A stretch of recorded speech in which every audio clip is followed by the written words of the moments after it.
নমস্কার সকলকে, আমি সৌরভ। আজকে আপনাদের সামনে একটা ছোট্ট টপিকস নিয়ে এলাম, মাঙ্গলিক দোষ। যদিও টপিকসটা অনেক বড়, বাট এখানে আমরা অনেক ছোট করে আলোচনা করব। এটা ম্যাচ মেকিং এর একটা পার্ট। আমাদের বৃহৎ পরাশরা হোরা এই ব্যাপারে কি বলছে। প্রথম শ্লোকটা আমরা বলছি, লগ্নে ব্যয় সুখে ভা আপি সপ্তমে বা অষ্টমে কুজে শুভদ্রাগ্য গাহীনে চাপতিম হন্তি না সমায়ঃ।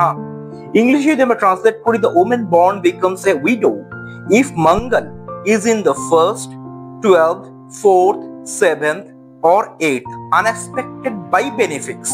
এটা বৃহৎ পরাশরা হোরা শাস্ত্র বলছে।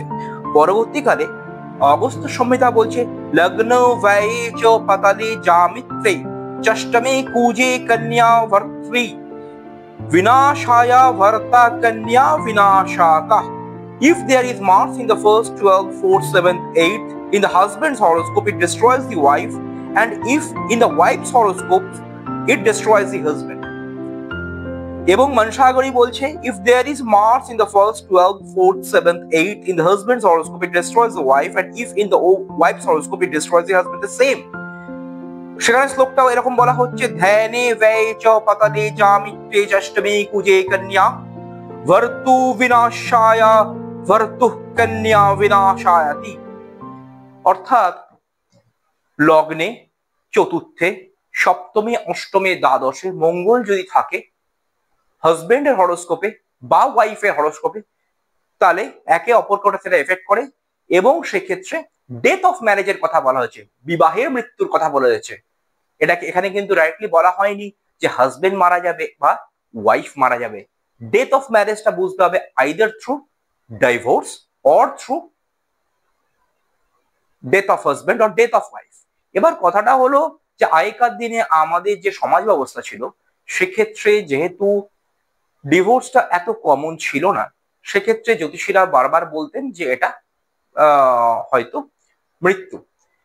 কিন্তু এখনকার সোসাইটিতে যেহেতু ডিভোর্স খুব বেশি প্রচারের আলোয় এসছে এবং ডিভোর্স একটা কমন ফ্যাক্টরের মধ্যে পড়ে গেছে, তাই জন্য এটা ডেথ অফ ম্যারেজ হিসাবে আমরা কনসিডার করব।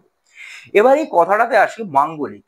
মাঙ্গলিক কথাটা মানে হলো কিন্তু খুব শুভ, তাহলে এটাকে মাঙ্গলিক দোষ কেন বলা হচ্ছে? এই কথাটা অ্যাকচুয়ালি মাঙ্গলিক দোষ নয়, মাংলি কথাটা হিন্দিতে ব্যবহার হয়।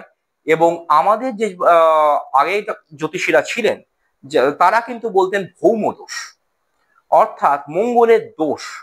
অর্থাৎ ম্যারেজ ম্যাচ মেকিং এ এই যে দোষের কথা বলা হয়েছে, যদিও আমাদের পশ্চিমবঙ্গে বা আমাদের ইস্টার্ন ইন্ডিয়াতে এটা খুব একটা প্রচলিত নয়, দোষা সামিয়াম বা দোষ সাম্যর বিচার, এটাই কিন্তু ক্লাসিক্যাল অ্যাস্ট্রোলজি বলছে। যদিও বৃহৎ পরাশরা ওরা ডাইরেক্টলি কিছু ম্যারেজ ম্যাচ মেকিং এর কথা কোনোদিনই বলেননি, স্ত্রী দীর্ঘার কথা বলেছেন, ওমেন হরোস্কোপি বা ফিমেল হরোস্কোপির কথা বলেছেন।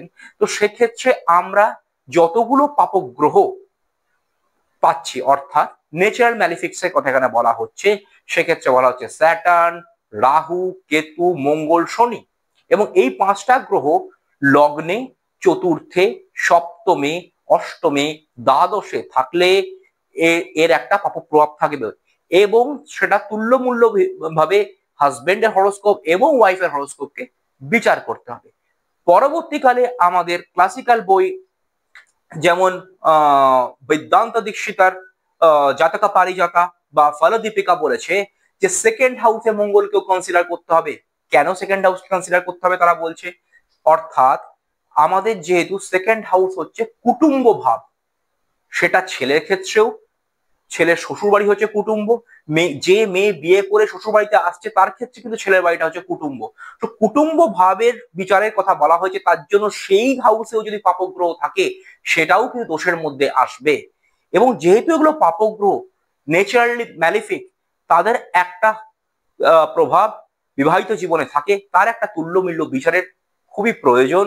এবং শুধু মাঙ্গলিক দোষের কথা নয়, এটা আমি বারবার বলছি, পাঁচটা পাপগ্রহকে ইকুয়ালি দুটো হরোস্কোপে ম্যাচিং করাটা প্রয়োজন। এটা ম্যাচ মেকিং এর একটা পার্ট, আপনাদের সঙ্গে শেয়ার করলাম। ভালো লাগলে প্লিজ লাইক করবেন, সাবস্ক্রাইব করবেন, আরো বেশি বেশি কমেন্ট করবেন এবং নতুন নতুন কন্টেন্ট আসতে থাকবে। Thank you.